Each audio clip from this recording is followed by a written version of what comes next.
But the challenge is that if we keep connecting with the plant and expecting it to give us the answers, then we're not ever going to move past dependency and addiction and just surviving with the plant.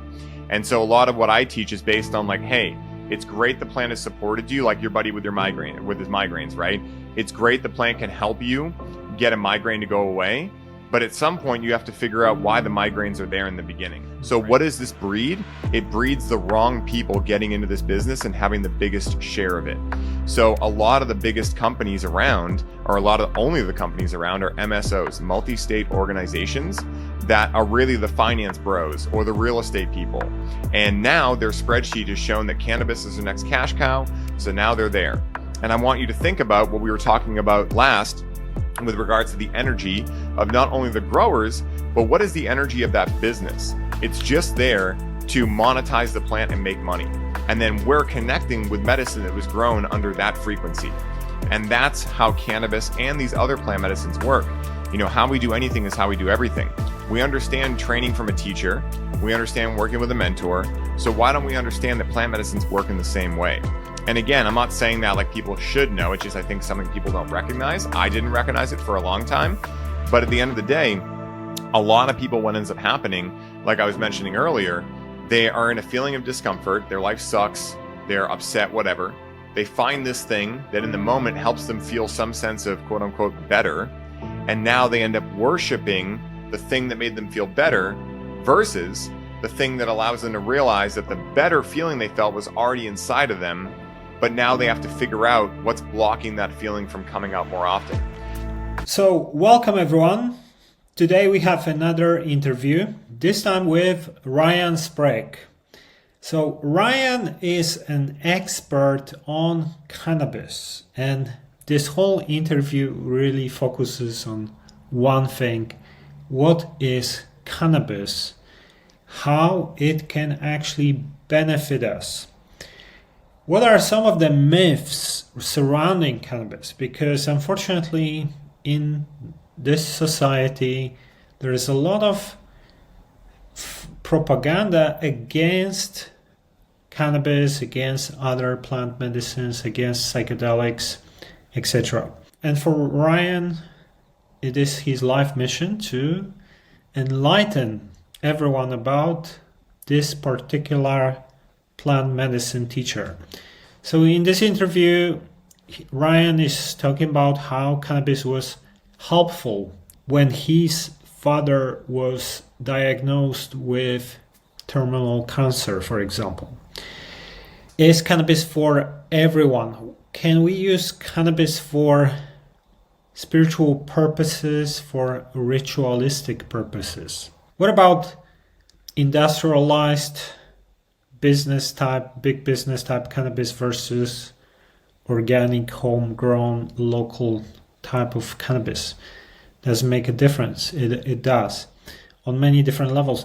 So differences between inhaling and ingesting cannabis.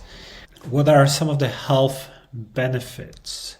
What type of people should probably stay away from cannabis as well? Because it is not for everyone, same as any plant medicine.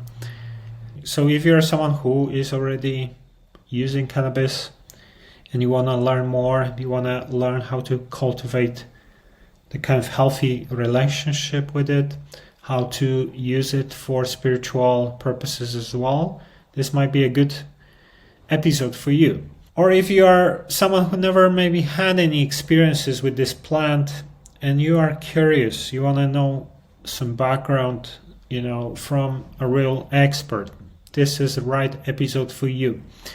Now, before we're gonna start, quick announcement. So if you go to truththeory.com/coaching, you can see my coaching page, and I help people with things like personal development, spirituality, and some other areas as well. Some people sometimes approach me when they want to build their presence online. So for example, maybe you're thinking to become a blogger, vlogger, author, things like that. You need help with building your social media following, figuring all these things out, marketing, monetization, other things. I might be able to help with that. I help people with personal development things as well. So some people come because they can't figure out their purpose, for example, or they have some kind of recurring pattern over and over. They end up in some negative scenarios. Sometimes I help people to figure out why this happens. What is the underlying issue?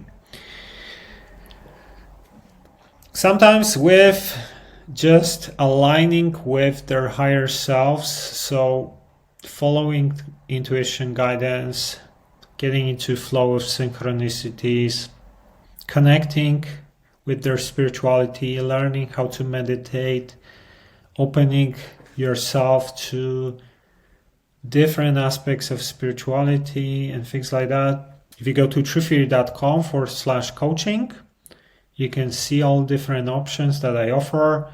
I do one-on-one, live, online through video calls. The rates are very low, actually, and I do first initial quick consultation free of charge.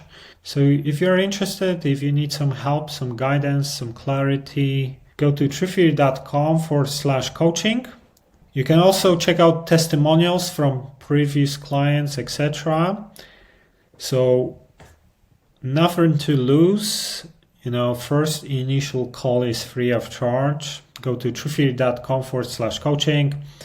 All right, so enough of me talking. Let's now get into the interview. Ladies and gentlemen, this is Ryan Sprague.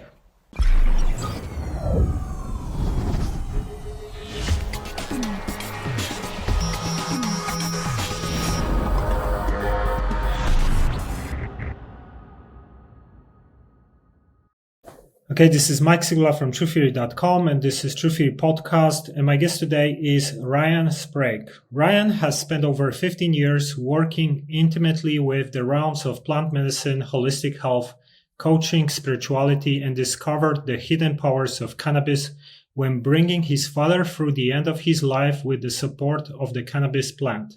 He has since supported over 5,000 people as a cannabis coach in learning how to heal their relationship with the cannabis and understand how to work with cannabis consciously for personal and spiritual growth through his courses and his podcast, this One Time On Psychedelics podcast. His mission is to help the world at large tap back into the psychedelic powers of cannabis for increased creativity, connection, and healing. You can connect with Ryan on Instagram at The Real Ryan Sprague and visit his website at highlyoptimized.me to learn more about his work. Check out also his podcast, This One Time On Psychedelics, available on all the streaming apps, and all the links will be in the description. So Ryan, welcome to the show. Mike, thank you so much for having me, man. I'm so excited to be here with you. No, thank you, Ryan. You are probably my first guest that's going to go all into talking about one thing really. And, recently I shared some of my views on plant medicines on your show. So this should be going live soon. Now let's switch the roles and I'm going to drill you with some questions. So I feel like maybe we could start by I will share some of my views about cannabis, and then I would like to hear what do you think about that. So, I feel like I have this kind of 50-50 view about cannabis, let's say, kind of neutral stance on it. So, when I was a teenager, let's say like 18, 19, I used to smoke quite a lot. And I had periods when I would smoke every day and things like that, for fun. And at that time, all of my friends used to smoke like crazy. Some of them every single day for years, no breaks. And I could see how it affected some of them in the negative ways. They were getting addicted. They would spend all their money on weed and things like that. Then when I became a little bit older, I would just do it once in a while. And the reason is that, I'm heavily dyslexic. So my brain works in a ways where I think in visual, kind of in pictures, abstract thinking. I'm very intuitive. So sometimes it would help me with creativity. I would get either some downloads or big ideas or make some connections that I would probably normally not make. So I had like a lot of insights, but then the next day I would be opposite, sluggish, would have problems with remembering basic things. So and I like to be sharp and productive as much as I can. And because of dyslexia, it's always been an issue with concentration, things like that. So I felt like it wasn't really benefiting me that much. I didn't like the side effects that I would normally get the next day. But actually, I had very interesting experience on cannabis. Around 2008 or 9, I had a Kundalini awakening, which happened on cannabis. So I was like, I had this white light appeared in front of my forehead, and I had like these electric shocks for like 40 minutes. And I felt maybe like weed was allowed me to, do it because I was in a super relaxed state and opened. And, that's why it worked well. And this was a big experience for me because I became sensitive to energies. It was like an upgrade or something. So that's happened on cannabis, actually.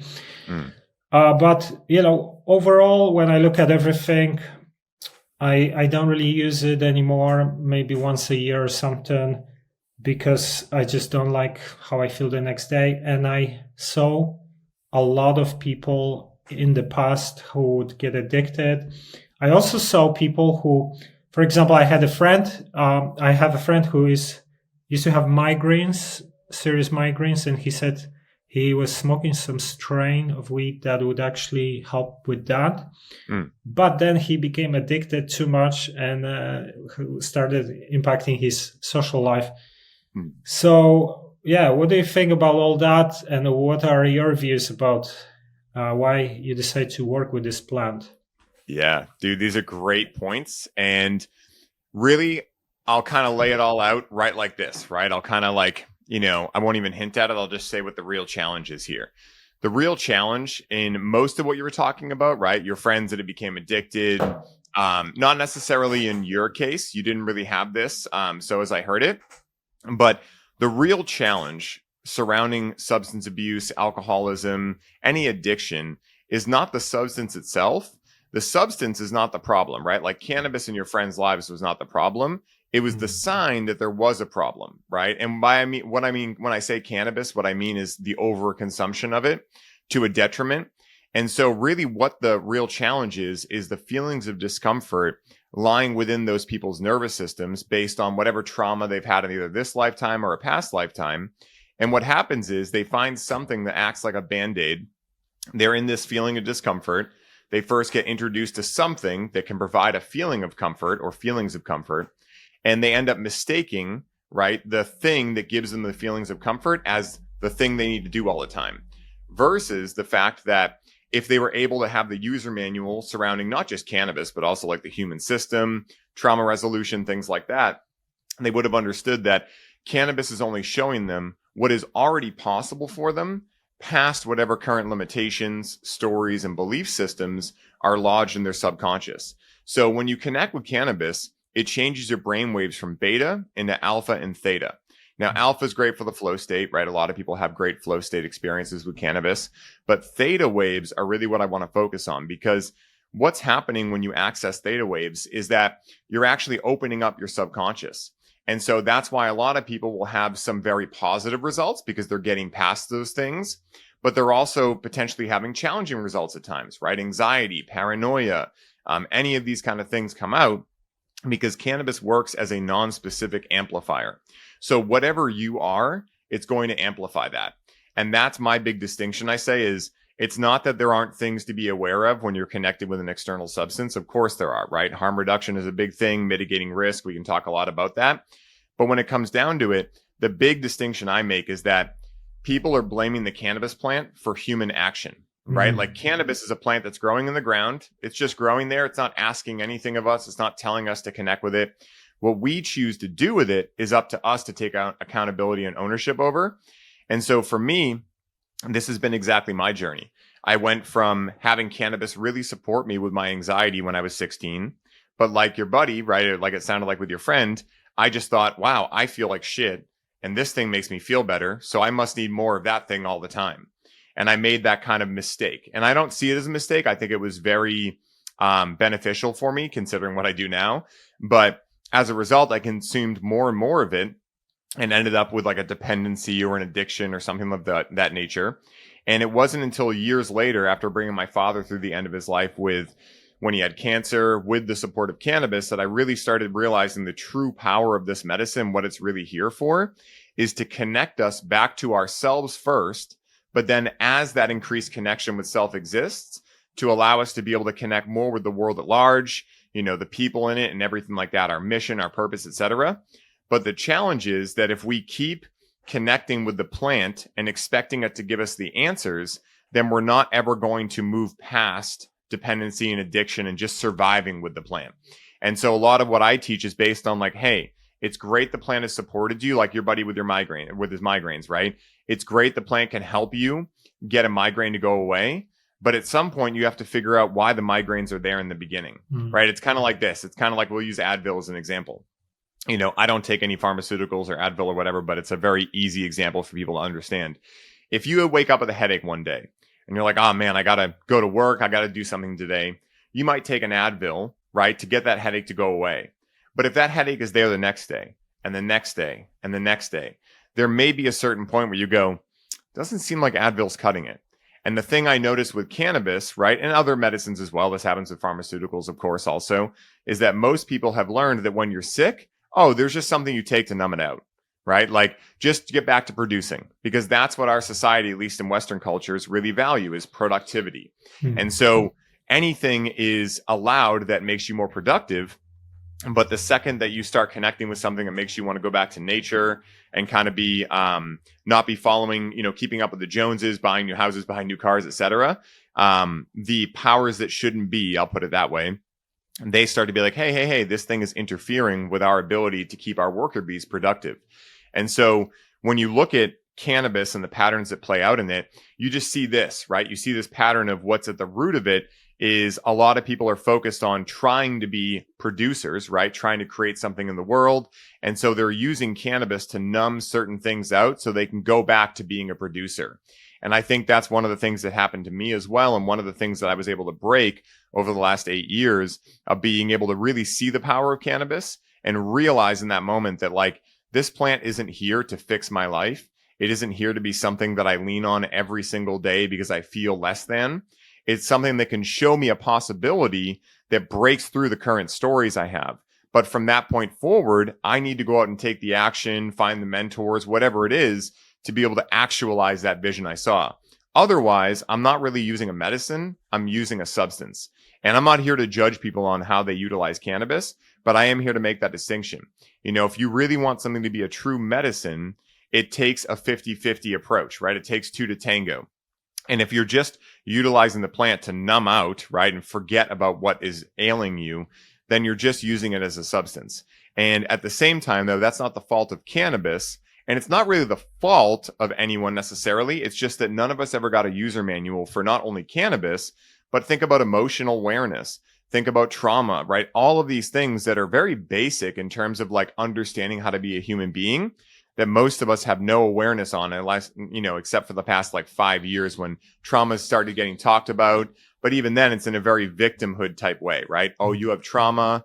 That means that this person can't say those vocal sounds because that's going to bring up your trauma. It's like from a very victimized standpoint versus like if Mike says something that triggers me, right, and brings something up from my trauma, I want to thank Mike for showing me where I have a distortion in my ability to see myself as God. And so I think that that's a lot of what I'm seeing when it comes to cannabis and dependency and addiction. And that's also a little bit of my story, too, of how I've moved through that.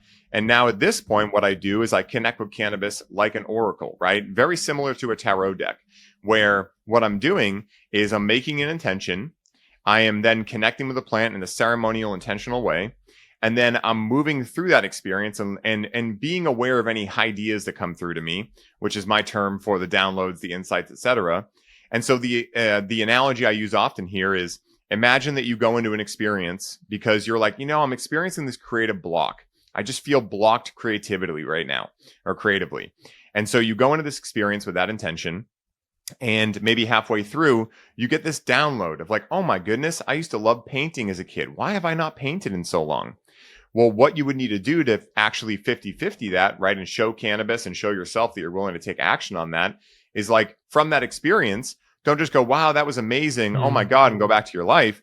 Actually go into that and go buy a paint kit. Go sign up for an art class, right? Follow that thread and you will start finding synchronicity, because that's the language of the universe telling you you're getting warmer. You're getting warmer to something that's good for you. So that's what I would say on that. And we can dive into any aspect of that deeper if you'd like to. Yeah. So like when you say you have intention, so you work with the cannabis plant in the same way as if you would work with ayahuasca or mushrooms or any other plant medicine, exactly. Which is important. A lot of people don't do that.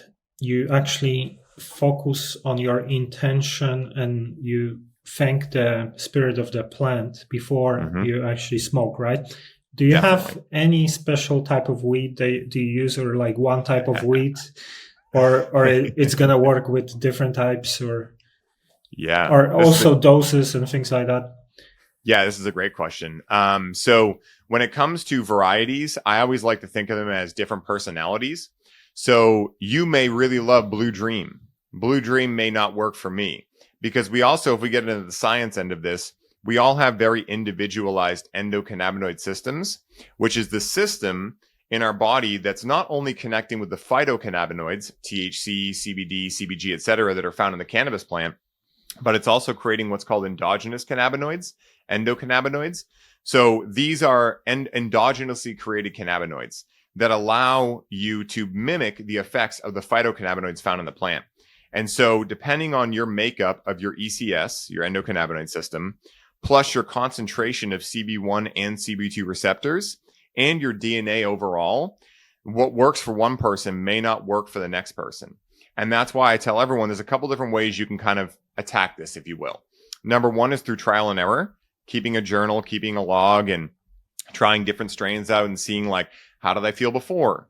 What was my intention? How did I feel after the experience? How did I feel the next day?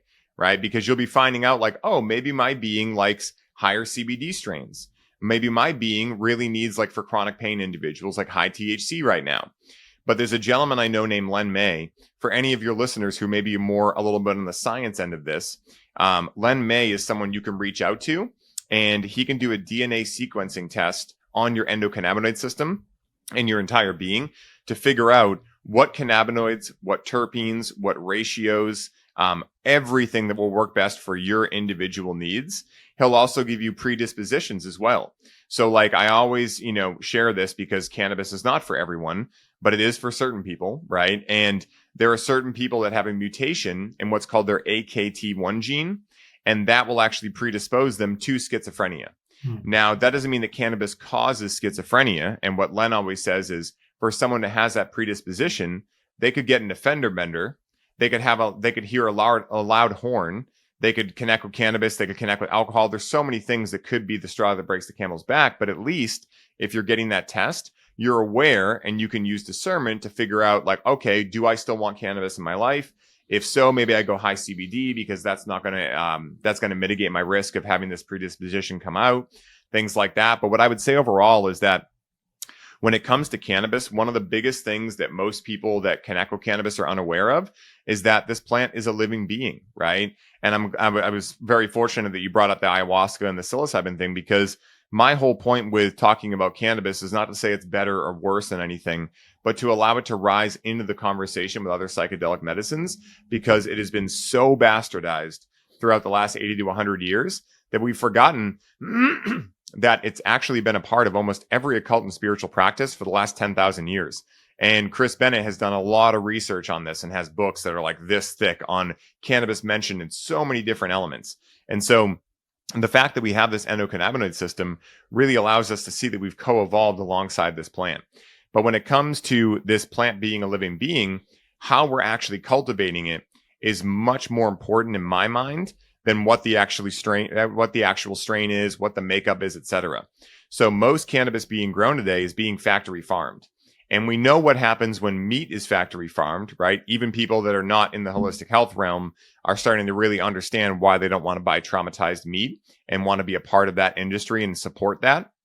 But it hasn't really translated to plants yet. Sure, we might have organic produce in the store that then gets sprayed with chemicals when it reaches the store.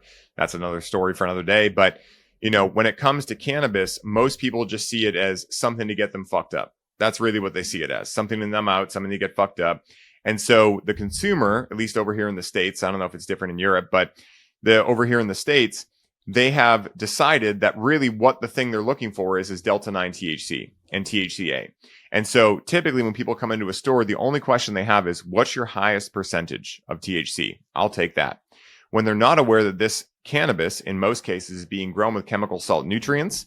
And I don't know what the energy of that is, but I can tell you one thing. It's very, very different than cannabis grown in the ground, under the sun, with organic methods, allowing the soil food web and nature to really do its thing.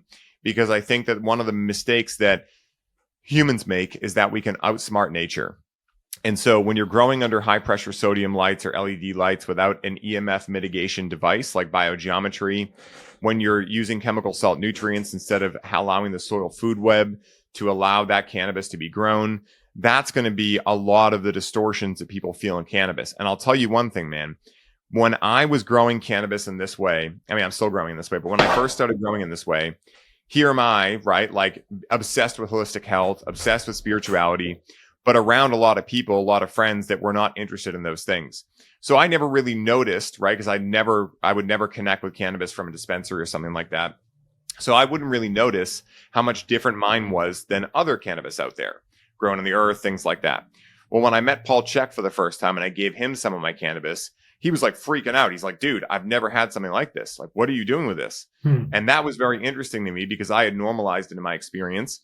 And then from there, I connected with Kyle Kingsbury, got him some. He's like, dude, what the hell is this stuff? And then I started noticing, like, is it really this hard to find high quality cannabis? Not high THC cannabis, not, wow, this looks so pretty cannabis, but true high quality, grown with love cannabis.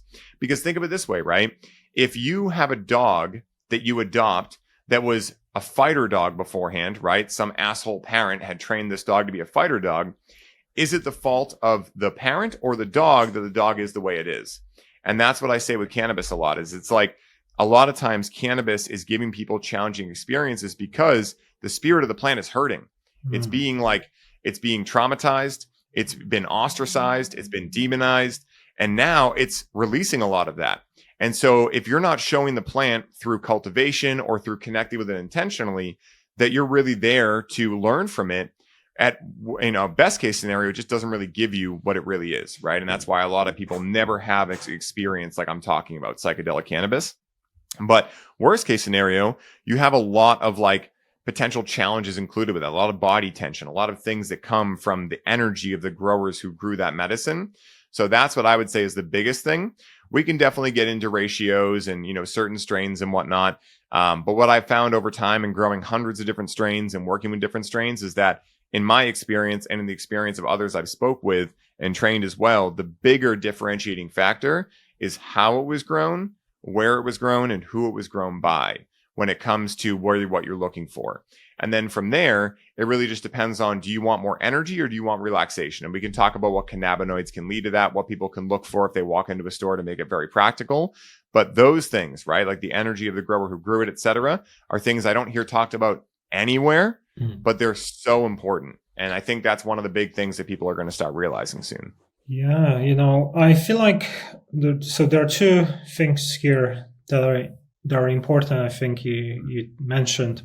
One thing that there is a lot of misunderstanding about the plant. Like you said, people think about the levels of THC as a main thing, but also about like there is a lot of negative propaganda that weed is just this drug that potentially could cause addiction or like gateway drug to other types of drugs, or just makes you dumb, whatever. But there's a whole spectrum of benefits that we just hear a little here and there.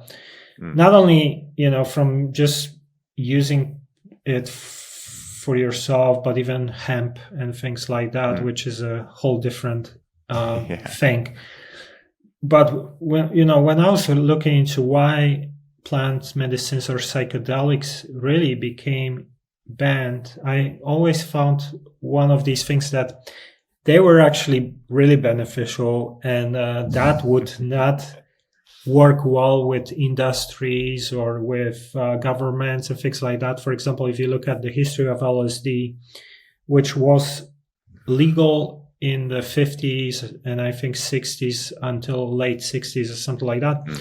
When you had hippies in the 60s taking this substance and being against war in Vietnam because they could feel that everything is unity and one love, that wasn't benefiting the government, who was pushing for wars. So they had to come up with some kind of bullshit propaganda to try to make it look really bad. And, and this is how kind of why I think it became forbidden. And then many people afterwards, they don't understand. They just follow the propaganda. They think, oh, this is dangerous because one guy ended up with an accident, but they don't talk about thousands of other guys who actually had spiritual awakening that changed their lives and things like that, right? So this is kind of one thing, that there is a lot of misinformation about actually, what this does and why this is beneficial. But another thing is also when it gets to industrial farming, or just basically trying to combine capitalistic system and making money with something that should be done in a ritualistic manner. And I've seen that with some of the ayahuasca retreat places where, a guy starts an ayahuasca retreat place because he made a lot of money in some industries, and then he had a awakening experience with ayahuasca and told him to start a retreat place or whatever. And then he starts running it as a business where more is better. So, for example, they're going to get influencers to sponsor their trips, and then they need to write good reviews and things like that to kind of promote it as much as possible. But it has to be done in individual ways, not, and we hear only the good things about ayahuasca and all these things. And then sometimes people have negative experiences because of that. Or like you said, the spirit, let's say, gets polluted, or the quality gets polluted, and that creates negative results in the end. So what do you think about the balance between cultivating the plant and using it in ritualistic informed way versus industries that just are interested in making as much money as possible from it? Yeah, this is a great question, man. And it's a big thing, right? And, I imagine, right, if I choose to believe that everyone is doing the best they believe they can do, that individual that you were mentioning, like the kind of archetype of the person that has an awakening and wants to give back, maybe has a great intention, but has a Westerner mindset of going down there and like, hey, in order to make a business, I have to make it thrive, right? So more is better and things like that. When in reality, all that does is potentially get some people into it that weren't meant to be into it, right? Like you have all these influencers saying like, you got to do this thing. It can create influence, right? And it can create a challenge with regards to discernment. And so I'm not here to say that, there should be no industry or things like that.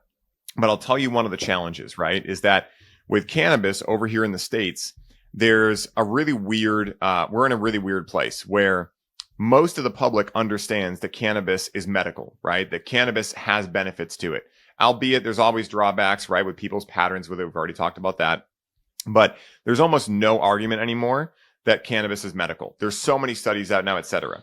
But yet the US still schedules cannabis as Schedule 1 with no medical value. Mm-hmm. At the same time, the US holds a patent on cannabis as a neuroprotectant.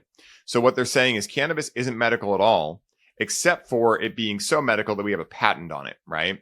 So we're living in that kind of society.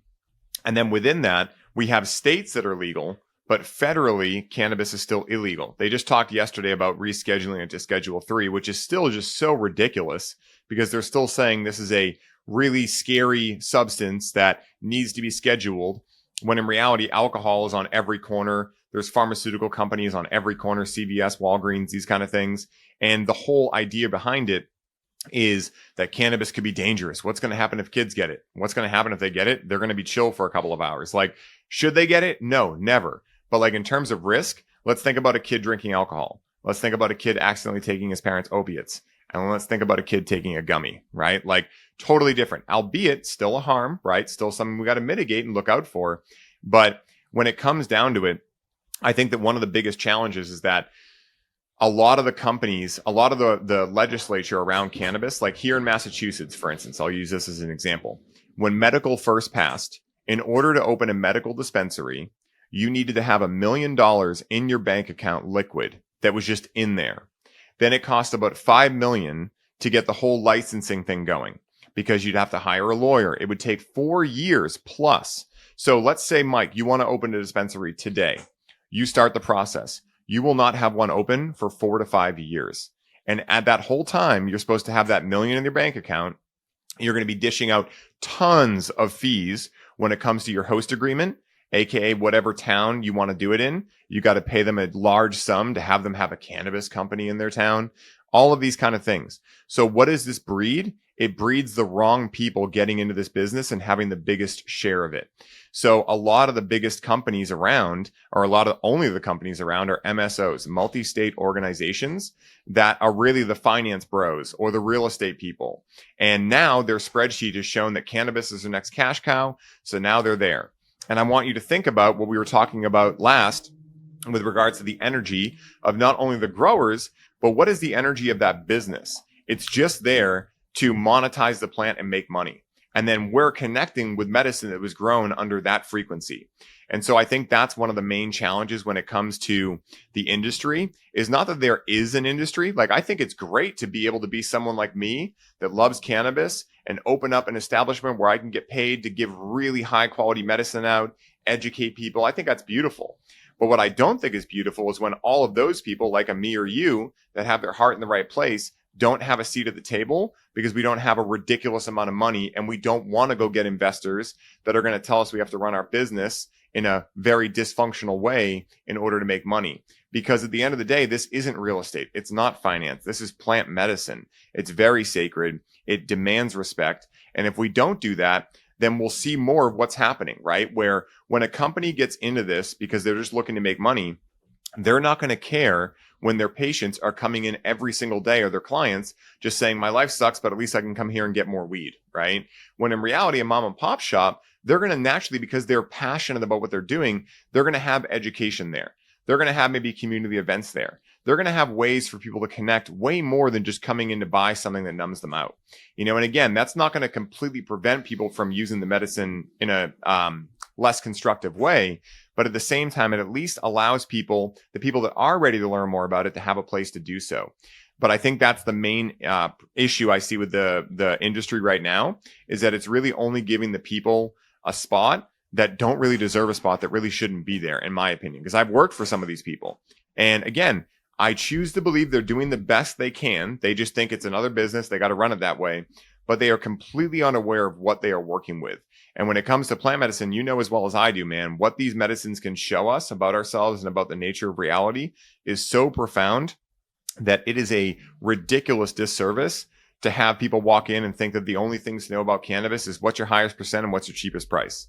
Like, that is a complete failure in my mind. And that's a lot of what I'm working to try to remedy, you know, because I think the more people that learn how to work with this personal and spiritual growth tool, I think the better people will be, because I think that everyone in life is going to things that they believe are going to support them, right? People find cannabis because it supports them in some way, but they don't keep diving in because they don't know how deep the plant goes, because the only culture they've seen around it is Cheech and Chong, or this is your brain on drugs. And they've had to hide it for a long time. They probably have a lot of shame around it. Maybe they've been ostracized by family members. Maybe they've been told they're never going to be a productive member of society, you know? And so they're harboring all of this stuff. And along with all the other stuff they're harboring in their life of trauma and whatnot. And now they're coming to these facilities and getting this like cannabis that is completely been grown in the wrong energy. And so that's the main issue I see with the industry today. Yeah, no, I mean, so it's not only that the industry is profit driven, and it's also about the consumers who need to be more educated that it actually makes a massive difference if you are, voting with your dollars, you support the right farmers, the right people, dispensaries, you are really doing your research in what type of product you want to purchase. Like almost with anything really, because it's same with any type of food and same with anything else really. These things are really important. So it work both ways, right? It's, and also the massive evil corporations won't have their money if you are not giving them your money. So it's kind of like, we support the system in a way, and the system is a reflection of some of our collective behavior to some extent. Can you also tell us a little bit about the story with your dad? This was a big thing, how you were able to support him with cannabis.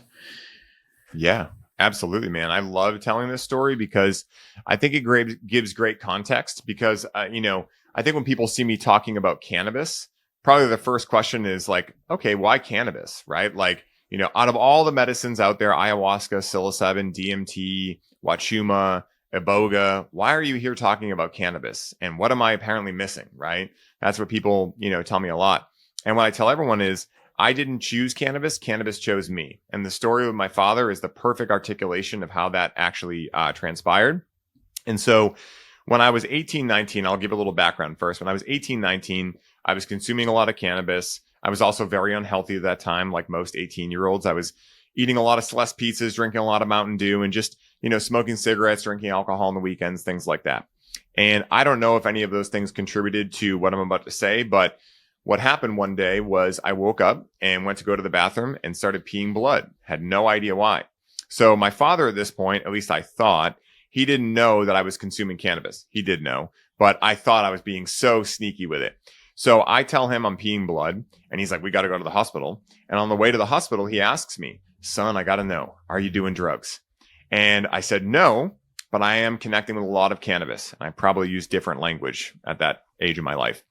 And I saw out of the corner of my eye, because I was very heightened, right? In that like very sympathetic nervous system state of like, am I dying? I saw out of the corner of my eye him have a sigh of relief. And that was very interesting to me because we had never had the conversation, but he'd always tell me like, just say no, that kind of thing. He had never been vehement about it, but he was just like, I just don't do it. And so when we get to the hospital, I start showing him a lot of the research I had been doing around cannabis because once I had found it helped me, I started really getting curious about it. And I was in school for psychology at this point. So I loved the mind. I loved psychology. And I was really diving into like the science end of cannabis. And as I was showing him these things, as I'm sitting in my hospital bed, we watched a couple different documentaries together. One's called Leaf. It's like, I think 11 minutes. It's not long. And it's this beautiful story of this doctor, Dr. William Courtney, who had a patient come in who had like 11 autoimmune disorders. And she had tried every pharmaceutical under the sun. She was completely exhausted. This was her last ditch effort. And so he started having her juice raw cannabis leaves. So no intoxication whatsoever, just juicing the raw leaves for THCA, which again, when people hear THC, they think intoxication. THCA is not intoxicating. It doesn't become intoxicating until it decarboxylates, which is a process when you put flame to it or heat to it. And that's what it converts it into Delta 9 THC, which is intoxicating. So when you're juicing just the leaves, you're not getting any intoxicating benefits from it or any intoxicating effects from it. And so, so in this documentary, he spends about 3 to 6 months giving her these cannabis juices. And over that time, he puts all 11 of her autoimmune disorders into remission. And then at the end of the movie, they get married. So it's like a really cute story, right? So I showed him that one.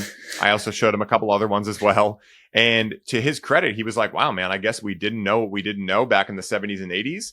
And he was really good at looking at my life and saying, you're in school, you have a dream, you have a great relationship with someone that you're in love with. At that time, I was with a certain girl. And you're fulfilling your responsibilities. You have a job. and you're telling me this helps you, right? Like, why would I tell you to not do it? You know, like if this is helping you and I'm seeing this research now and I'm seeing this wasn't what I thought it was, then hey, you know what? That's okay. You can do this in the house. I was still living with them at that time. And so my father was not a cannabis consumer, but it kind of became a connection point for us because my dad was always so curious about everything I was into. You know how many metal shows my dad brought me to as a kid? And my dad was not into heavy metal whatsoever, but he would bring me out to these concerts and he would sit in the back and hang out. And he was always just curious and interested in what I was interested in. And so when I got really interested in cannabis, once he allowed me to like connect with it in the house and whatnot, I didn't have to hide it anymore. I started really getting into it. And about a year after that, I went to the Boston Freedom Rally, which is a big public display of disobedience here in Boston. And it was a much bigger deal before cannabis was legal because it's recreational legal now. But you all go into the Boston Commons, big area in the middle of Boston, and you all connect with cannabis.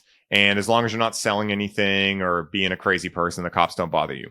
So I go there and I start yelling. I start hearing this guy yelling, "Who wants to make butter with me?" So I walk over to this guy's little tent, gazebo thing he has set up, and he's passing out these pamphlets for a basic 8-week semester. And so basically it was a cannabis school opening right near my house. And this is like the weirdest thing ever, Mike, because we're talking 2011 in Boston, not California, not Colorado, not any of these hot cannabis states. These people were opening a school in Boston. We didn't even have medical at that point, right? So it was very archaic here in the Northeast at that point. Nowhere around here had legalized anything. And so I feel the first fuck yes from my heart that I can remember feeling in my life.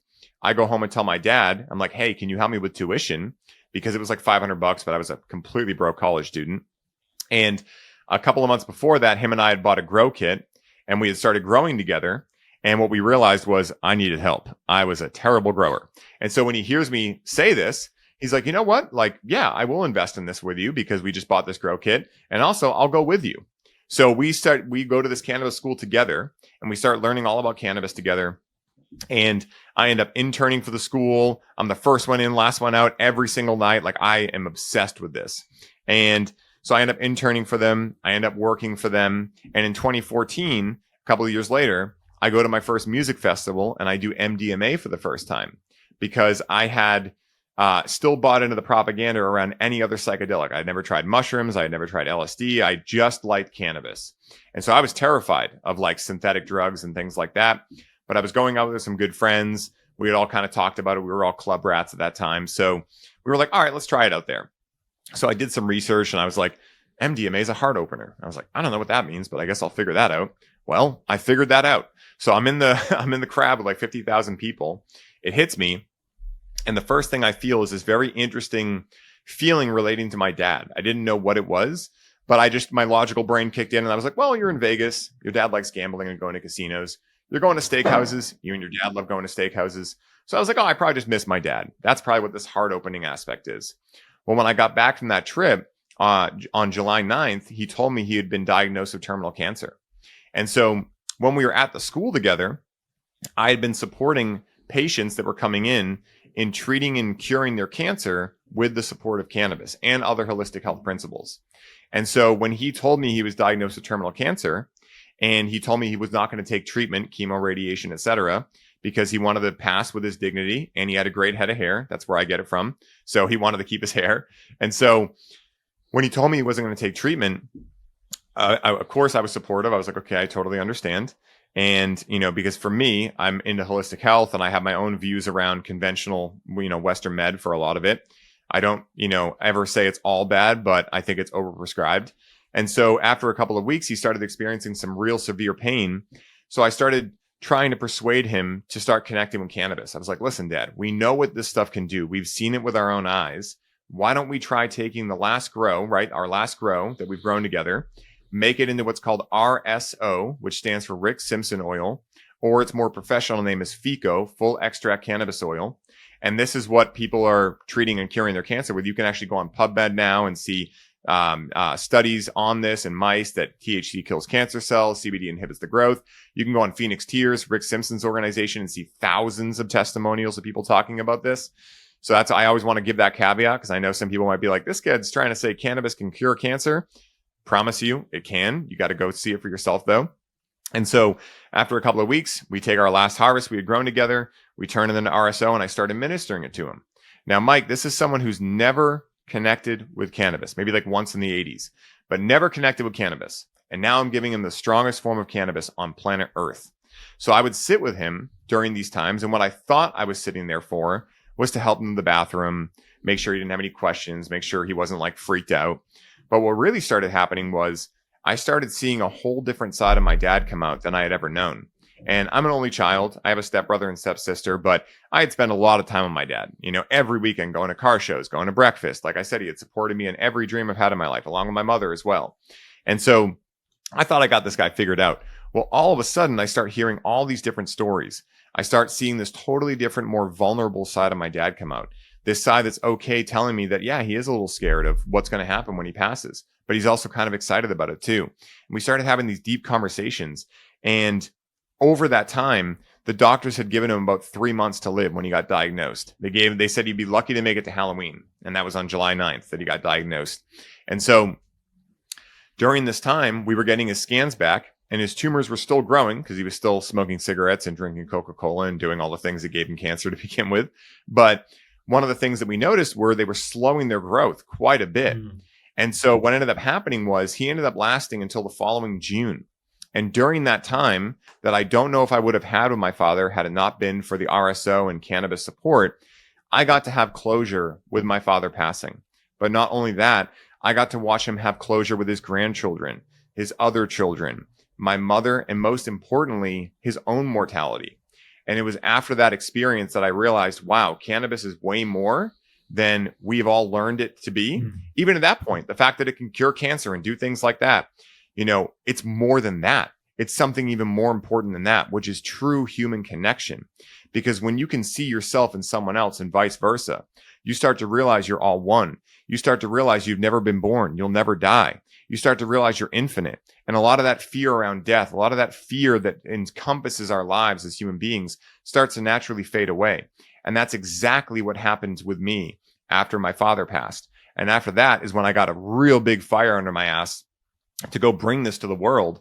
But when I worked at the dispensary that I worked at after that for 5 years, I just found so many people coming in like, yeah, my life sucks, but at least I can come here and get pre-rolls. And I was like, what the hell? And I was trying to support them as much as I could. But the thing was that they weren't really asking for that support. And so I started to realize that if I really wanted to support people with this, I would have to first be in a container that allowed me to, because the dispensary wasn't really allowing me to sit with people for hours at a time. But then also I would have to find people that were open to this side of cannabis and this side of living. And so that's when I started my business, created my programs and everything from there. But that's really the story of my father and how it plays into all this, that I got to see this with my own eyes. I got to experience it. And I got to experience it with many other people as well and helping them with, cancer and things like that. But I got to see it with my own dad and I got to see it when I was sitting with him. And that's why I'm doing this. That's why I'm here talking about cannabis, because although other medicines can do similar things, cannabis is the most practical. And even though it is very stigmatized, it is the least stigmatized. If I tell my mom about ayahuasca, she's like, whoa. But if I mention cannabis, she's like, whatever. Yeah, I've eaten gummies before. So for a lot of people in the world, there's so many different archetypes that connect with cannabis. And there's so many different types of people that do. And so if we can take all the people connecting with cannabis and share with them, hey, tell that flower or tell that product how you want to feel at the end of it. Hey, connect with it in ceremony. Hey, do a little breath work with it. Simple things in the comfort of your own home. You don't need to go to a jungle. You don't need to leave your family behind. You don't need to connect with a medicine that you still feel very fearful of, right? This is taking cannabis, something that's already normalized in most people's environments, at least over here in the States and most of the world now, and saying, just add a couple of things in. Say how you want to feel before it. Take some deep breaths with it. Just those couple of changes can allow someone to have a totally different experience with cannabis. And the reason I talk about these things and I'm so passionate about bringing it out there is imagine what the ripple effect of people realizing the power of intention could be, the people realizing the power of their breath. And the thing is, when you connect with a plant medicine like cannabis, you become more aware of all the things that you're typically not aware of in your typical frame of reality. And so it allows for possibility. And I don't know what the ripple effect of that will be. But if we get millions of people all connecting with cannabis intentionally and just making that one change, and they start realizing, wow, my words do have power. Wow, I can actually really program myself with what I want life to be. I imagine we can usher in the next level of evolution for the world at large. And again, cannabis isn't the only stream that leads to the same river, but it's one of them. And so I think that the same way that people are talking about ayahuasca, psilocybin, plant medicines, the same way people are talking about spirituality, the same way people are talking even about religion, right? Like if people find whatever that river is for them, that can get them down that river to the same sea, then we'll all be able to come back to that oneness. And that's my goal. And that's why I do this stuff. It's super cool. Yeah, no, I mean, I always say, if you have a mission, you're into it because of some experiences, like you see this is your life path, and then you really become good at it, because like with what happened with your dad, it kind of aligned you to show you that this can be so useful, and now you have experience first hand possible big experience, and you can help others to understand your perspective and how to use it. So one thing is, like, I normally preach about mushrooms. Like I don't preach about many other things, because for me they were big and influential. And for example, I have a friend who is not really into spirituality or anything like that. They're very much against anything to do with drugs or anything like that. He never tried anything, I think. So I've been trying to kind of, and he has a lot of issues, and I feel like he's kind of starts noticing synchronicities and is becoming a little bit interested in these types of things. And I feel like maybe this is calling for him, maybe he should give it a try. So, I've been telling him, like, listen, I've done like 7 years of sessions and they were life changing and blah, blah. And he's like, yeah, but my friend recently tried mushrooms and they work, whatever, something that happens. Like, but it's not just about, what happens, about certain settings, intentions. These things make a massive difference. It's not just about the substance. It's like you said, what type of substance, how you approach it, how you cultivate it. A lot of people sometimes they think, oh, if I'm gonna have some mushrooms at 4 a.m. after a vodka, on a party, do I gonna have a spiritual awakening? Like, there is a whole thing about certain settings, dosage, how you approach it. The more you put effort into treating it with respect and, doing your research, your work and background, things like that, the more likely you will get good results from it. So this is really an important thing to distinguish versus just it is about the substance, right? I think a lot of people don't understand this point. Yeah. 100%. And I'm glad you brought that up, because that was the one thing I was going to say next too, is that, at the end of the day, think about a coach, right? Because this is or a mentor, because this is like something that most people can understand. I know when we talk about plant spirits and whatnot, it's kind of qualitative. It's hard to measure. You can't see the spirit of the plant with your naked eye. So it's hard for some people to capitulate. But think about this, right?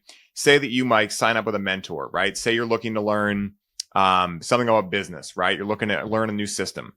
Maybe you're looking to learn like a joint venture system. So this mentor is talking to you and saying, Mike, these are the things you got to do, bro, right? These are the next 3 steps, right? And so you guys create accountability and you have an agreement, right? That what you're going to do in the next week before you meet with this mentor again is you're going to get those 3 things done, right? You're going to get those 3 things done. Now, what happens if you show up the next week and your mentor is like, Mike, awesome, man. How's your week been? Did you get those 3 things done? And you're like, nah, man, I didn't get it done. He's going to be like, okay, what happened? Right? And you're going to be like, well, I just didn't feel like doing it. He might once say, all right, dude, you really got to do that next week, right? But if you keep coming back and you're not doing what he's saying to do, he's eventually just going to be like, all right, I guess you really just don't want to learn this, right? But at the end of the day, it's not that the mentor was the person that you were meant to worship, right? You were like, oh my God, this mentor is going to fix my life. It's like, no, the mentor is going to share with you things that you're going to have to implement to change your own life. And that's how cannabis and these other plant medicines work. How we do anything is how we do everything. We understand training from a teacher. We understand working with a mentor. So why don't we understand that plant medicines work in the same way? And again, I'm not saying that like people should know. It's just, I think something people don't recognize. I didn't recognize it for a long time. But at the end of the day, a lot of people, what ends up happening, like I was mentioning earlier, they are in a feeling of discomfort. Their life sucks. They're upset, whatever. They find this thing that in the moment helps them feel some sense of quote unquote better. And now they end up worshiping the thing that made them feel better versus the thing that allows them to realize that the better feeling they felt was already inside of them. But now they have to figure out what's blocking that feeling from coming out more often. So I joke about this often, that what ends up happening is, imagine there's a finger pointing at the moon, right? Or the sun. And the goal is to get to the moon or sun. What ends up happening is people end up worshiping the finger that's pointing to the moon or sun rather than actually looking at the moon or sun, you know? And so that's a big part of this, is that you wouldn't worship, like, we understand what happens when gurus are a thing, right? We understand what happens. Like, look at an Osho, for instance. Osho was looking to be able to teach people about the nature of reality. But what ended up happening was, and he might have played a part in this, is that people ended up worshiping him instead of what he was trying to speak and preach out to people. And so that's a lot of what's happening with plant medicine, is that somewhere along the way, people ended up believing that cannabis or other plant medicine is meant to just fix your life. You don't have to do any work. You just take this thing and your whole life changes. And that's not how it works. And that's not how we would want it to work, because a lot of the thing that allows you to build self-confidence, self-esteem, trust and faith in yourself, faith in the universe, is knowing that you're able to take action on that which is calling you. And so when you're going to a plant every day just to numb out, right, or forget things, you're going to end up having a warped and dysfunctional relationship with it. And that is the main issue I see surrounding almost every client I work with, is that they could hear what I say and believe it, but they're still falling into the pattern of like just numbing out every night, expecting the plant to fix their life, and then starting their day the next day, oh, my life sucks. And then they start consuming cannabis, and it's just this vicious circle. But at the end of the day, the first thing I tell them is stop blaming the plant for that. Because until you take ownership over the fact that it's you that are putting that pipe or that joint to your mouth every night and are repeating that pattern, until someone takes ownership over that, their life will never change. Because to go on a hero's journey, to really do something great in life, it begs you to have a certain level of ownership. You know, the ability for you to do something great in life is directly correlated to your ability to hold discomfort within your nervous system and keep moving forward anyway, and to find a balancing point in that. And that's why what I teach is not just cannabis education, like endocannabinoid system and things like that. Those things are cool, but they're not really that practical. What I teach people is, hey, connect with that medicine and then go meditate, right? And figure out what is blocking you. And then start to work with a coach like myself or like any of our team that can actually help you integrate those awarenesses into your day-to-day rhythm. So maybe you start realizing, like I did, that my pattern was to connect with cannabis, especially on weekdays, to numb out the fact that I didn't like my job anymore and I didn't feel like I had power to change that situation, right? I was in a very disempowered state of reality. So my comfort zone was coming home and just numbing out with cannabis. And this was completely unconscious to me until it wasn't. And so when I started to become conscious of this, one of the first things I did was I evaluated my patterns. I said, what are my triggers?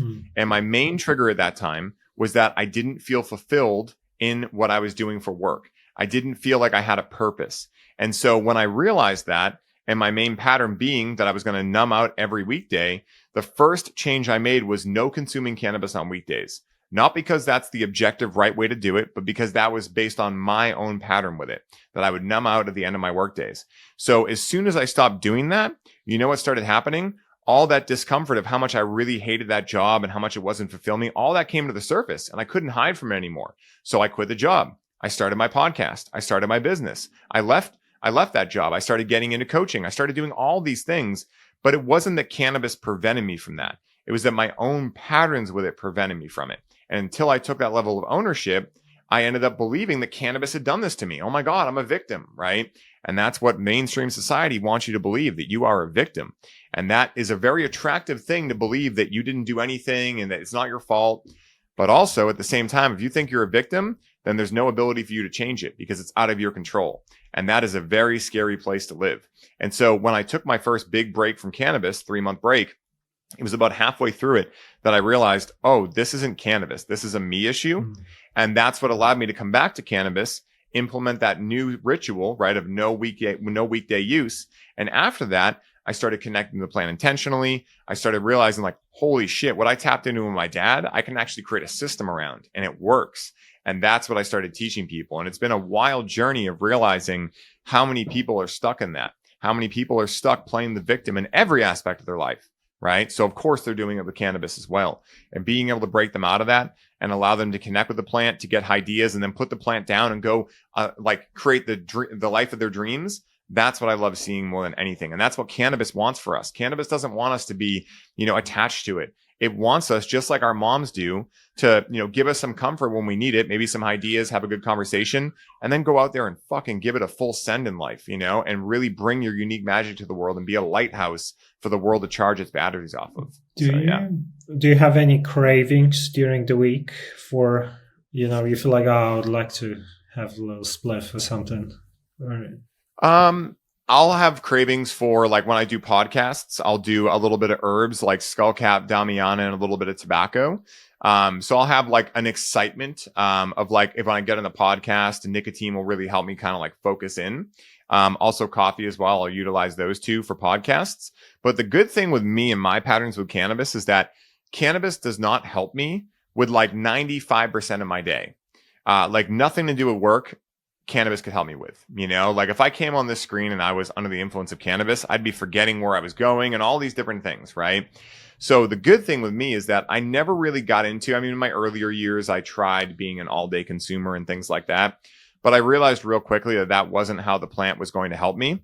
And so for me, the only time that I'll ever crave cannabis is, and I don't do it all the time, is I'll crave it at the end of the night. Because what I've noticed about me, and this is one of my big patterns that I noticed after I broke the pattern of victimhood, was then the polarity switched to the other way, where then I went from being completely disempowered to so empowered that I wanted to work all day, every day. And I started pushing myself too far to be able to naturally relax at the end of the day. So that was the next pattern that I noticed was, this isn't that I'm just craving cannabis at the end of the night. I'm craving what it represents to me, which is the ability to feel relaxed. And so then I had to really go into my psyche and go, what limiting beliefs or stories do I have around business? And one of the ones I realized was that when I saw my dad operate his business, I saw him having to work so fucking hard. Then I saw the recession hit and I saw him have to overstep a bunch of his boundaries and stress out, and eventually the business failed. And so that was my whole story around business, that it had to be hard, that I was going to be fucking lucky if it ever survived, and all these things. And so therefore I was playing out, pushing myself way too hard every day, and then craving cannabis because I had gone unnaturally above where I could actually relax from each day. And so then I had to start implementing better boundaries around being able to stop work by 4:00 so I can meditate for a full hour, hit the sauna, play guitar, whatever those things are that I'm craving, to be able to calm myself down. And so it's not that I don't still get a craving every once in a while. And I think that's what actually helps me stay relatable to my clients, is that I tell them, like, guys, I still go through this too.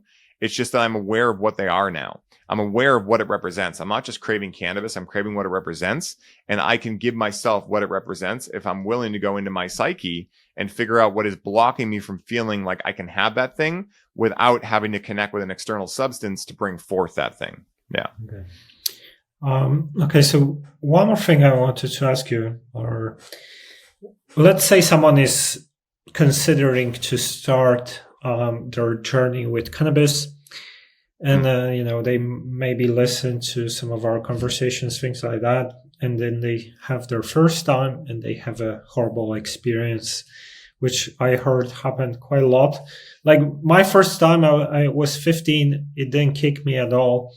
But I heard about people just going crazy, like they would basically have the worst night of their lives and they never wanted to touch that again. And that's what happened, right? But sometimes it's just that, they were not educated. Maybe the dose was too high, whatever, something like that for the first time. So what's your kind of approach for someone who's the beginner, let's say? And what about someone who has a really hard time first time? Like, do you think this is not for them, or they should reevaluate what's went wrong, or try a different thing? Yeah, that's a very good question, man. So the number one thing I'll say, and I already said it once, but it begs repeating, is by no means am I saying cannabis is for everyone, that it'll work for everyone, that everyone should do it. I think that discernment is the ultimate muscle to wield in this lifetime, regardless, and especially when it comes to switching up your lease on reality, because I truly believe that certain people's souls are here not to connect with these medicines in this lifetime for whatever reason. Maybe they don't need them. Maybe it's not their time to realize these deeper truths. Maybe it's just not the right medicine for them. And so what I would say is that let's tackle the person that's had a challenging experience already. For that person, if they're hearing this, I would have them tune into their heart and really figure out, like, are you feeling a call to this medicine? Or are you just someone listening to this episode right now that maybe is in a disempowered state? Maybe you feel frustrated at life, and you're hearing me talk about how amazing cannabis has been in my life. And now you're starting to think, maybe this is right for me, because your logical brain is telling you he's saying it worked for him and you want a feeling that is better right now. So that must be what will do it. Right. And so what I'd say to people like that is that discernment is the ultimate muscle to wield. And so really tune in and ask yourself, is this a calling, or is this just me looking at someone who's getting a result that I want and they're getting it through a certain avenue that I now think is the only avenue or the best avenue for me to get that result through as well? And so what I'll say is that cannabis, in my opinion, is the ultimate shadow work medicine. And that's why people get anxiety, paranoia, etc. Because it's not that cannabis is giving you anxiety or giving you paranoia. But again, right, I think, working with plant medicines is a very challenging realm to work in, because in order to really understand what's happening, it takes a certain foundation. Like if you're not an avid meditator already, if you're not into self-development and these kind of things, it's not that you shouldn't do them. I'll never should all over anyone, but it's to speak to the idea that the potential for a challenge that you come out of that experience seeing is happening to you, aka victim, cannabis did this to me, goes up exponentially if you aren't aware of taking ownership over your own experience. So what I mean by that is, if you don't understand that you maybe have anxiety or paranoia living within you already, and that all cannabis did was switch your brainwaves and turn your ego and default mode network down so that those things could come out in response to you wanting to give them attention, right? Like that's why they come out, because they're like little kids in you, right? All these different parts that maybe you're feeling shamed or ostracized from the rest of the people. Maybe when you were a kid, your parents told you to stop being anxious all the time. So this part of you that feels anxiety, you formed a belief system or a story around that it was bad, right? It was bad to feel that way. So your ego and default mode network, as a survival mechanism, stuffed that part down in your subconscious. Now you're connecting with a plant that allows that to come out, and that part of you is kind of pissed, right? It's like, hey man, I've been ostracized for fucking years in there, right? So it rears its head up, and you go, oh my God, cannabis made me anxious, because you don't have the foundation yet to understand how these medicines work and how they're working within the human experience. They're not showing you anything that isn't already within you. I mean, again, think of it. If we're all one, if we all come from the same place, then we have everything within us, even though we're playing out an illusion that we're an individual. And so if we don't understand these things, then what's going to happen is the potential for not just a challenging experience, but one that traumatizes you goes up exponentially. Because the only way that an experience can traumatize you is if you think it happened to you. If you go into that experience, like a you or a me that's experienced with plant medicine, and we experience a real challenge, but we understand, okay, where is this living inside of me? Then even if that is a very hellish experience, we will come out being grateful for it, because we're understanding that it's showing you just something within us. Now, when it comes to a new user, right, someone that's maybe listening to this who's almost never connected with cannabis, here's what I would say. Go low and slow. That's number one, right? Always go low and slow.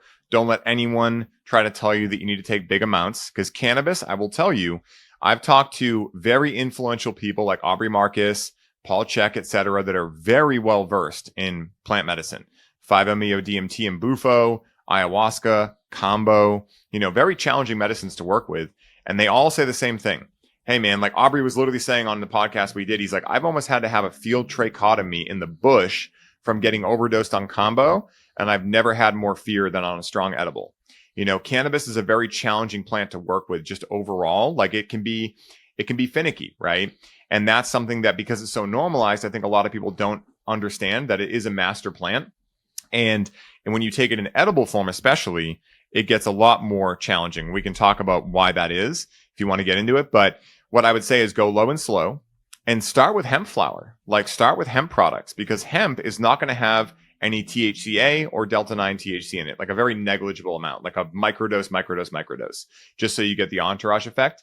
But basically, you may be someone listening to this who benefits greatly from just what hemp does to you. You might not need the intoxicating benefits of cannabis to be able to get what you're looking for. So always start low and slow and with hemp. And only when you're like, you know what, maybe I'd like to go a little farther, then maybe try a small amount of THC. Find a strain that's maybe a 1-to-1. That's like 9% THC and 9% CBD. And I will say these are going to be a little challenging to find because the consumers all think that everything with cannabis is just about how much THC it has. But what I will tell you is that when you have a more full spectrum experience with cannabis, when you have equal amounts of CBD and THC and things like that, what happens is the ability for the plant to show you almost too much at once goes down dramatically.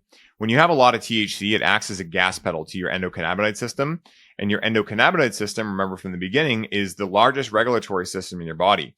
It controls appetite. It controls sleep. It controls a lot of your autonomic functions. It controls your nervous system. And so imagine most people in the world, Mike. Most people are already chronically stressed. They're drinking a lot of coffee. They're not eating properly. They're not sleeping properly. And now what they're going to do is they're going to connect with a plant with high THC that's going to ramp that gas pedal up more. And so it's not, again, like the plant gave you anxiety, but it gave you too much to see at once because you didn't know how you were dosing it. So that's what I would say. For the new user, go low and slow, start with hemp, and only include THC if and when you feel it would be a benefit to you.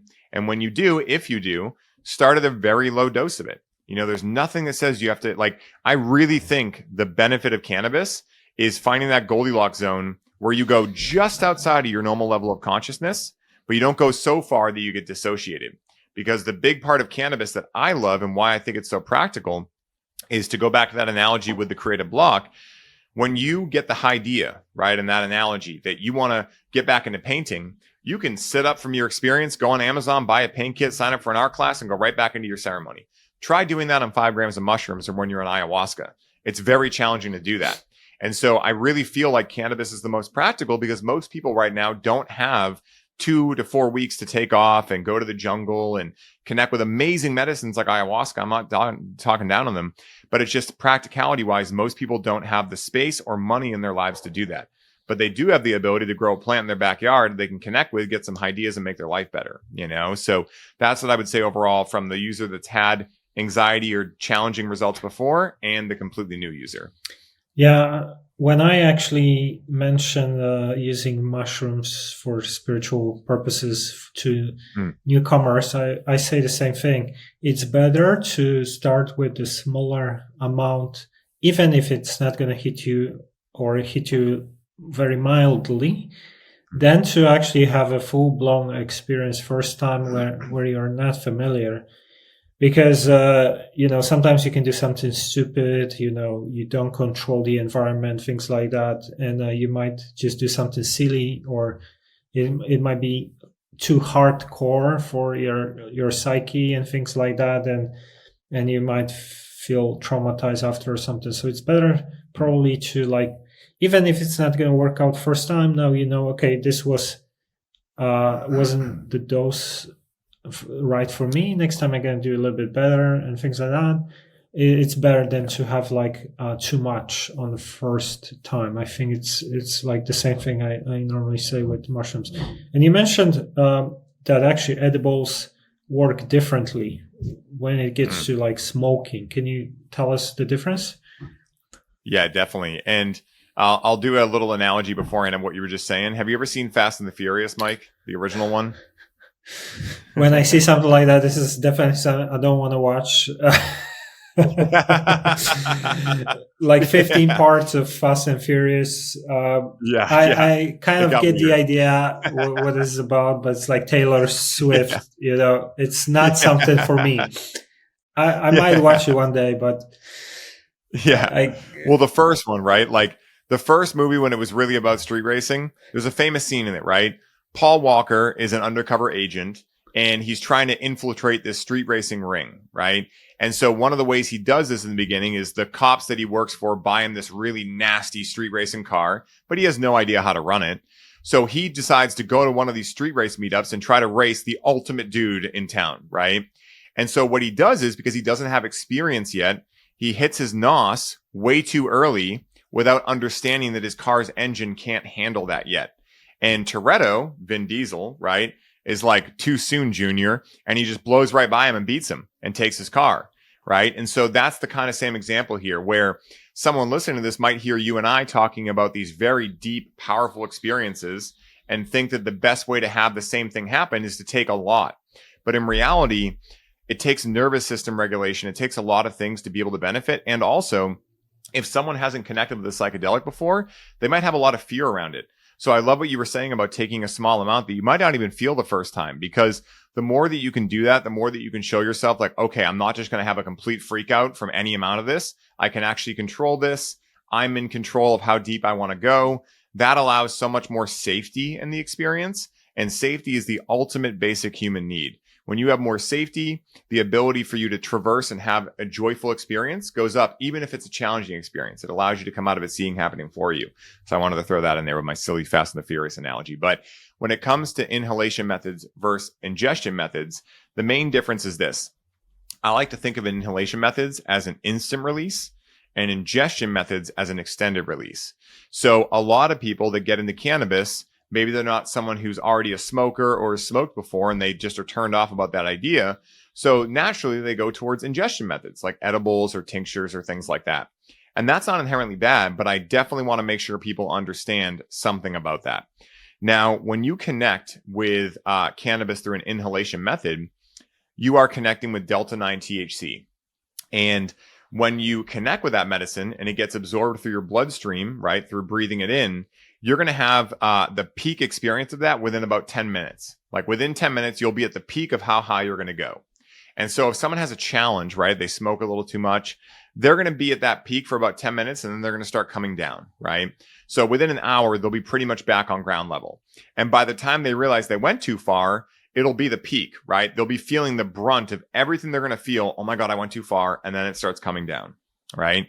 With an edible and an ingestion method, on the other hand, when you ingest cannabis, delta-9 THC gets converted by the liver into a totally different cannabinoid called 11-hydroxy-THC, which is between 1 to 7 times more intoxicating to the CB1 receptor sites, which connect with THC, than delta-9 THC. And so the translation of that is potentially a much stronger experience than you would have had through inhalation methods.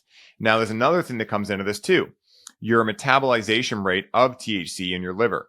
So depending on your individual makeup, you could be a slow or fast metabolizer of THC. And it doesn't really relate to body composition or anything like that. Like for me, I'm 190 pounds, I'm 6'5", and if I eat 10 to 15 milligrams, that'll be like a PEAK, okay, yeah, like that's my right dose. Rachel, my partner, is 5'3.5". The half really matters. She's 5'3.5", like 100 pounds, and she can connect with a 200 milligram edible and be like, I'm not really feeling anything, right? So I say this because I imagine men listening to this are like, oh, I could do a lot. You know, I'm a big guy, I can handle it. And maybe you can. Like maybe you'll realize that you're a fast metabolizer and you need a higher dose. But you may realize that you're a slow metabolizer as well. And in that vein, you're a cheap date when it comes to cannabis, right? So what I always say with ingestion methods, especially, is to start low and go slow. Because at least with inhalation, by the time you realize you went too far, you're kind of already coming down. With ingestion methods, when you realize you've gone too far, you still got like 3 to 4 more hours, you know, probably 2 of going up before you start coming down. And that's why it can be such a challenging experience, because also it's very chaotic. Like you kind of just have to surrender. Where psilocybin will kind of bring you on a journey, like it's kind of like a squeegee, like it'll just bring you on a journey. Cannabis doesn't really do that. Cannabis just kind of brings you to that area and goes, all right, reckon with your shadow. And you just kind of got to figure things out on your own. So it can be a very challenging medicine to work with. And I've even talked to Hamilton Souther about this. And he's like, dude, people do not understand that cannabis can be harder to work with than ayahuasca, straight up, you know? And so I say this because it's so normalized. I think a lot of people think, I'm just going to go to the dispensary and buy a bunch of edibles, and they were listening to Bob Marley in there, so it should be fine, and it's like, it could be, but also like just be very aware, because I would much rather, just like you said, I would much rather someone hear what I'm saying and have 3 to 5 experiences where they're like, I don't think I felt anything, than have one experience where they're like, I went way too far and now I'm never going to try cannabis again because it traumatized me, right? Like, I would much rather the first thing than the latter, And so that's the main difference between inhalation and ingestion methods. Now, when you take a tincture, it's kind of like in the middle, because you're going to be absorbing most of it sublingually through your mucous membrane in your mouth. So it will bypass the liver. So you'll get just straight delta 9 THC instead of 11 hydroxy THC, but a little bit will go through your liver as well. So what I say about tinctures, if you're going to do that, is that it'll kind of be like an instant half release and then extended half release as well. So just plan accurately for that. And again, like, the only way to really figure it out is through a little bit of trial and error. That's why I always say start low, go slow. I'll be a broken record. I don't care if I say that a million times, because it's one of the most important things people can hear from today's show. Okay, amazing. All right, so before we're going to wrap up, anything else you wanted to mention? Let's see. I mean, dude, I just want to say I've had a great time chatting with you, Mike. If people, I don't know if you're going to give me a space to share where people can find me and whatnot, but I can share that now. You already said, at the real Ryan Sprague on Instagram, highlyoptimized.me is our website. I don't know when this is going to air, but we have the Conscious Cannabis Collective, which is our mastermind, but we also just came out with a brand new course for those of you that are dealing with specifically the challenges we talked about today, dependency, things like that. But yet, there's a different option than just abstaining forever, because a big part of what we teach is the freedom model. So instead of, I'm not a big fan of AA. I don't think true freedom comes from pure abstinence. I think it comes from being able to choose in the moment. Is this a calling or a craving? And that's what we teach people how to do, is how to form their own healthy relationship with cannabis. And that's what we do in the Clarity with Cannabis course. That'll be out very soon. $97 gives anyone an opportunity to dive in and go from dependency to a healthy relationship without having to quit in 30 days. And it really is possible. I brought hundreds of people through this. And so that's going to be one of the best ways to dive in. If you're someone listening to this who's currently dealing with dependency and there's something better for you in your relationship with cannabis. And then for those that want to take the deep dive into not just creating the healthy relationship, but tapping into the psychedelic powers of it, that's why we have the Conscious Cannabis Collective, our big 6-month curriculum with all of our courses in there, how to cultivate it, how to experience the powers of it, the science, the medical, the history, how to heal with it, how to mix self-development and cannabis together for personal and spiritual growth, all of that stuff. And then you can also check out the podcast, like you mentioned in the beginning, This One Time on Psychedelics podcast, which your episode will be coming out tomorrow on. Super excited to listen to that back. So I just want to say thank you, man, so much for having me on. Thank you to everyone who tuned in. And if you guys have any questions, you can always reach out on Instagram. I'm happy to offer you any support. Again, I know this can be a very slippery slope when it comes to trying to figure out if this is the right medicine for you, and even at the right time right now. And so that's a lot of what I support my clients with in all of our courses and things like that, because it's not the right thing for everyone. And even if it's the right thing for someone, it might not be right now. And so a lot of what we do is help people really wield that power of discernment to make the most informed and wise choices for them as an individual. And you also do one-to-one coaching as well? Yeah, I do a little bit of one-to-one still. I take on very specific clients for one-on-one. I do 3 and 6 month packages, and that's where we dive really deep. I mean, we connect with cannabis together. We dive into story work, narrative trauma work, and we really start bringing the stuff right to the surface. And we do that in the community too, but one-on-one, we dive a lot deeper. We just can, because I'm one-on-one with someone. So if someone is looking for a really deep dive, like someone who is, a seeker, someone who is passionate about putting their all into something, that's the kind of person I'm looking for one-to-one. So yeah. All right. Okay. It was amazing to talk to you, Ryan, and learn from you. Maybe one day we could do an update. I would love to learn more about the history and maybe some of the mystical stories from the history. I'm sure you have some knowledge on that, and hemp as well for industrial purposes and clothing and other things. This is also interesting to me. Man. Actually, I forgot to ask you one more thing. You mentioned Rick Simpson's oil, and this is not the same as CBD oil, right? No, so there is CBD dominant RSO out there, but like CBD oil, when you hear it that way, it's usually a full spectrum tincture. Whereas this is a different methodology of creating a cannabis extract, basically. And there's actually, like, to tease some of the history, there's actually a historian named Chris Bennett who firmly believes that what RSO is, modern day RSO, was Jesus's anointing oil. And he has damning evidence to suggest that, because in the Bible, they mistranslated, according to him, a plant. There's a plant in the Bible referred to as cannabosum, and whatever historians originally translated it, translated that plant to mean calamus, which is a different type of plant that is not nearly as mystical as cannabis. But when you look at the actual formula, it's a lot of this cannabosum plant with grain alcohol cooked over a fire and then rubbed on people's skin. Like, that's exactly what RSO is. Like, you cook it over, I mean, you do it on the hot plate these days, not a fire, but you combine it with grain alcohol, like an Everclear, like a 190 proof, and then you slowly cook that off, and you're left with this really dark black. It looks like resin, honestly. It looks like pipe resin. So that's what that is. You can find CBD RSO, but CBD oil will be different than CBD RSO. Yeah. Okay, so the Rick Simpson's oil is CBD RSO, basically.